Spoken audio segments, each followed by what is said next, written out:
আজকে মঞ্চে যারা আছেন যদি আমরা মুনাফিকি না করি, মঞ্চে যারা আছেন যদি মুনাফিকি না করি,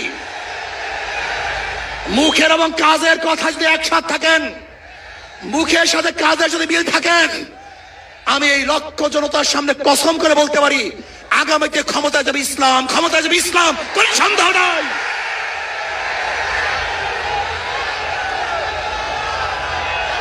কিন্তু খবরদার যদি মুনাফিকি করি তাহলে এদেশের মানুষ সচেতন হয়েছে, এদেশের মানুষ সব জ্ঞানী হয়ে গেছে।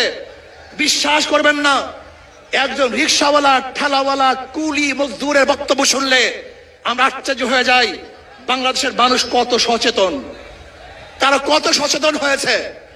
যদি আমরা মুনাফিকি না করি, যদি আমরা ঐক্যবদ্ধ থাকি, বাংলাদেশে একটা বাক্স ইসলামের নামে দিতে পারি, যেরকম আমেরিকা এবং ওই জারজ ইসরায়েল ইরানের আক্রমণকারী ভেবেছিল মুহূর্তের মধ্যে নিশ্চিহ্ন করে দিবে, কিন্তু আক্রমণ করার পরে দেখেছে ইরানের গুহার থেকে কোথার থেকে বোম মিসাইল চলে আসছে। আমেরিকা এবং ইসরায়েল যেরকম অনুভব করতে পারে নাই, বাংলাদেশের বুকে যদি একটা বাক্স দেওয়া হয়, বাংলাদেশের ঘরের থেকে এমন মিসাইল বের হবে, এমন বোমা বের হবে, গোটা বাংলাদেশ থেকে, গোটা দুনিয়া থেকে ইসলামের দুশমনদের ধ্বংস করবে ইনশাআল্লাহ। ঐক্য হন, মুনাফিকি করবেন না, একসাথ হন, ঐক্যবদ্ধ হন। এইটা আমার মেসেজ থাকবে। যদি ঐক্যবদ্ধ ভাবে ক্ষমতার লোভকে সংবরণ করে আমি ক্ষমতায় যেতে চাই না, ইসলামকে ক্ষমতায় নিতে চাই। আমি ক্ষমতায় যাইতে চাই না, কোরআন ও সুন্নাহকে ক্ষমতায় নিতে চাই।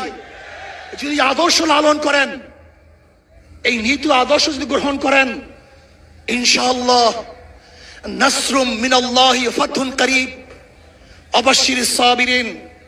সেই দিন আসতেছে, আমি দেখতেছি, মনে হয় আমার চোখের সামনে আমি দেখতেছি ওই সংসদের মধ্যে কলেমার কথা হবে, কোরআন ও সুন্নাহর কথা হবে, লা ইলাহা ইল্লাল্লাহ উচ্চারিত হবে। গোটা বাংলাদেশের মানুষ শান্তিতে বসবাস করতে পারবে, জুলুম থাকবে না, অত্যাচার থাকবে না, অবিচার থাকবে না। প্রত্যেকটা মানুষের প্রাপ্তি তাদের ঘরে ঘরে পৌঁছানো হবে। আজকে আমার মা বোনেরা মনে করছে ইসলাম ক্ষমতা আসলে আমাদের অবস্থাটা কি হবে। ইসলাম ক্ষমতা আসলে প্রত্যেকটা মা বোনের ন্যায্য অধিকারকে প্রতিষ্ঠিত করা হবে। ইসলাম ক্ষমতা আসলে আগামী 5-10 বছরের মধ্যে সমস্ত গরিবরা দরিদ্র সীমার উপরে চলে যাবে। ইসলাম ক্ষমতা আসলে 28 লক্ষ